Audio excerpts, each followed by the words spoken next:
a minute. Go. All right. Good morning, Team Fast. So Elias is feeling under the weather. So I will be subbing in for him today. And I am going to share my screen and we will get started. Okay. Let's move this over. Present full screen. All right, boom, here we go. Today is Tuesday, June 30th. I don't know about y'all, but it's pretty here in Brentwood. So we're going to kick it off with Carina, who has some words of advice and insight for you guys this week. So Carina, I will turn the mic to you. Great. So it's been about 2 years since the NAR settlement, which is hard to believe. And since January 2025 in California, all real estate licensees have to have a written buyer rep agreement with the buyers. But we're still seeing some issues, and CAR came up with a little, persistent issues and solutions guide. So one problem, buyers agents don't get those signed agreements in place. This could result in you not getting paid. So far, I haven't really seen that in effect, but the broker or potentially the listing side, may not pay you your compensation if you don't have a signed agreement in place. Escrow could hold things up. It's a thing. So be sure to get those agreements in place prior to submitting those offers, prior to showing property as soon as you can. Also, a problem that they're seeing is changing the compensation to a higher amount if they find out that a seller might be willing to pay a higher amount than what you already agreed upon. That is a breach of the settlement. So you can always reduce your commission on the BRBC, but you can't increase that commission on the BRBC. And then the final problem is that buyers cancel the BRBC with one broker and then they work with another, but maybe there's like an overlap in time or they don't actually cancel it. Agents should always be checking to see if they have a signed written agreement with anybody else and also ask to see that and also ask to see a cancellation. Otherwise, potentially that buyer's on the hook for more than one commission and or that agent may not get compensated. So I will drop the cheat sheet on that. And then the second is basically that the Contra Costa advisories have been updated. So make sure that you're using the correct East Bay Purchase Agreement addendum for all Contra Costa cities, as well as their county update. It should be updated in zip forms or through your MLS, whatever your local MLS is. And that's about it. Thank you. All right, we are moving right along. I know some folks have joined us on the call. We have 4th of July coming up this week. Are there any community events, contributions that you would like to share with the team or promote? Nope, everybody's good? Okay. Jumping right into it, new escrows kicking off. So Lisa got her Zillow preferred buyer into contract for 560 in Elk Grove, and Mr. White, Otis got his buyers into contract for 560 in Fairfield. Otis, I think I see you. If you're able to talk, you want to let us know about your client and how this transaction went for you? Sure, this one has been probably one of the most complex deals I've ever done in my career. It's a client from the gym. He's a good friend of mine over the last 3 years. We've worked out together. We've talked. He actually was with another agent talking for like almost 2 years, and they hadn't found the house that they were looking for yet. But it was more so the agent wasn't taking them serious, wasn't doing anything. They didn't even have anything signed. So I just basically gave him a buyer's consultation and say, hey, look, man, just as friends, I just want to make sure they're taking care of you. You don't have to use me or anything. I just want to go through these steps. And then he liked what I was saying. We ended up signing. We found his dream home in like literally the first go out. But this house is a cash as needed home, and we just found out it needed about $40,000 to $50,000. I mean, the rate was too high. Thank God from Jeff from used to be the money store. Now he's by himself. Now that he's a broker, because without him and his one point buy down, this deal would have never happened to keep it in grasped. So now the fact that we're doing this 203K loan, trying to wrap it up today after getting an appraisal to see exactly how we can fix it up and get it done. But yeah, we've been going at it for like 4 weeks. And the biggest thing about it is the agent, listing agent, this is his very first deal. So he literally knows nothing. So it's kind of really hard to be doing the listing side and the buying side and only getting paid for one. But I mean, to get it done for this guy who wants this house so bad, we gonna rock it out. So we're almost there. Just got to fine tune a couple of more things to get it closed out.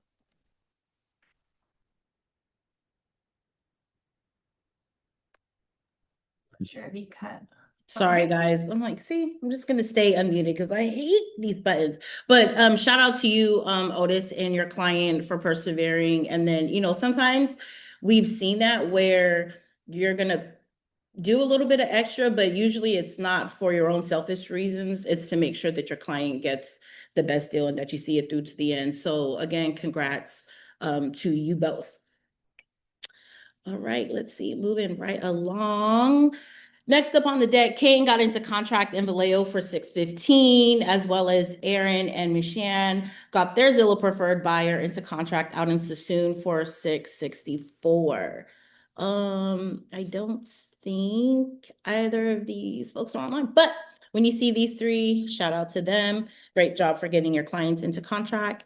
Keeping the train moving. Kuhn and Joshua got their buyer into contract for 700 in Concord, and Christine Holt also got her buyer into contract for 840 out in Vacaville. Congratulations to these three. Keeping it moving.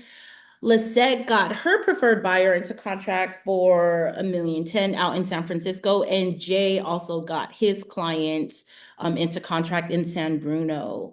I don't think they are on the line, but nonetheless, congratulations to them and their clients. Joanna, this is not her first deal, but she was able to get into contract for 1.6 in Walnut Creek. So congratulations to you, Joanna. We will keep it moving.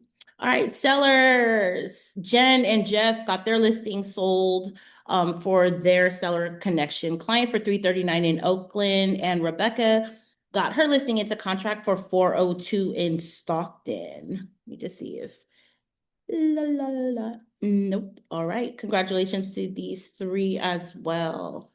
Christine Holt on the board again, able to get her listing into contract for 440 in Pinole, and Ms. Jamie Thomas, able to get her listing sold for 490 in San Leandro.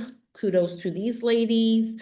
Jen and Ray also got into contract for 540 in San Pablo, and Christine on the board again, hot this week with a seller connection client listing. She was able to get into contract for 869 in Pinole. So shout out to these guys.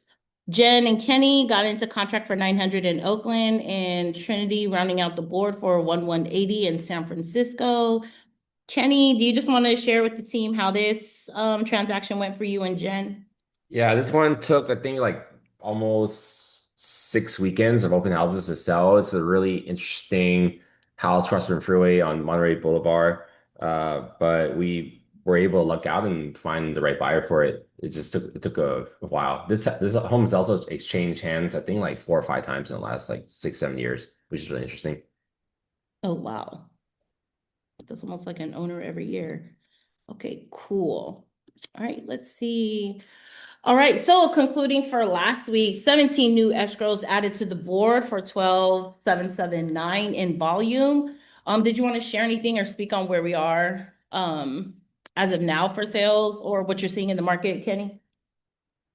I mean, this is pretty normal for seasonality, I guess, and everything I've been reading or posting about. I haven't really posted the market update channel that much because I just decided to just make stuff on Instagram. But everyone is predicting the market to pick up everywhere you talk to. I've been going to a couple of San Francisco networking events, but the AI money is definitely rolling in to the top of the market, and I think we're expecting to see a lot of that coming to East Bay next year. You start seeing in articles a lot, like Oakland's being referenced a lot. Apartment prices are up a little bit over last year. Condo prices are starting to pick up. So I don't know when they'll start trickling into deeper East Bay, but at least the inner East Bay, which is right next to the bridge in Oakland, San Leandro, El Cerrito, this type of area where we're expecting a surge in sales. So I think the momentum will hold on and continue into the rest of the year. Okay. Maybe Dan can talk about like connections and where we're seeing a surge of that. Any specific markets haven't had any changes? Yeah, I saw Dan here and I was going to open the floor to him. And I also see Anna if they just wanted to speak on what they're seeing come across um, with regards to leads or anything of the matter, Zillow or behaviors of either market. And I know Anna's on the line, but Dan, did you want to share anything with the team? Um, yeah, so for a while, we were getting a lot of leads in San Francisco, but we actually just this month in July reallocated. We're still getting leads in San Francisco, but we cut that down because a part of it is we were getting a lot of connections, but having a hard time getting those deals accepted. So the conversion, even though there's a lot of connections, a lot of leads coming through, just the actual conversion, the raw conversion on the San Francisco leads is much harder because it's a lot more competitive over there. Cool. And then Anna, I don't know if you're driving, Anna, but did you want to chime in? Did you want to say anything? Oh, sorry. We have seen a pickup here in the Central Valley. I mean, I had an open house this weekend, and we saw about 12 groups come in, and we are seeing a lot more calls. I just put a house on the market today in Salida. I already have by 9 o'clock. I already had 2 scheduled appointments for today. So we are seeing a bit of a pick me up, which is good.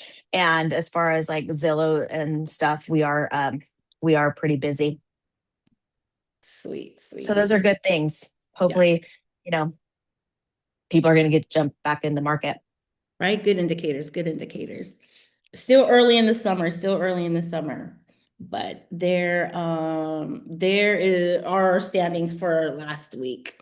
All right, we're going to head towards the end of our call, but this upcoming Tuesday in Oakland, we won't be on Zoom next week. So if you're new here to the team, once a year we have our annual mid-year review. It's a good time to come out, network. If you haven't been to the office, kill several birds with one stone, meet other agents, come check out the space, have some food.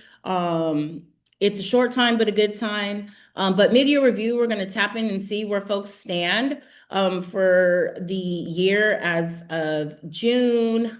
We'll also talk about where we are in sales as far as units. We'll look across our leaderboards, maybe have some announcements from our marketing and lead department teams, but it's always a good time. So hope to see everybody in Oakland next week. Again, there is no Zoom call. This is a meeting that we hold in person. It is on the calendar. Right, moving right along. Upcoming summer training dates are here. They are on the calendar. As soon as I have the topics and can provide you guys a little bit more details, which should be, if not today, before the week ends, I will add that to the calendar so you can choose to attend them all or pick the dates that are relative to you and your business or need. But again, we still have more training dates coming up. They are still on Fridays. They are still 12 to 2 with lunch being provided. So again, mark your calendars, but I will be adding details to those on team events. And that should conclude our meeting for today. Is there anybody on the line that has something that they want to share with the team? I know folks joined after we passed that. Carina, did you have anything, or Kenny, any last parting words before we wrap up the meeting? I can't see hand raised. You guys are good? All right, everybody. Oh, Thank wait. you. You're welcome. Have a blessed week. Bye, guys.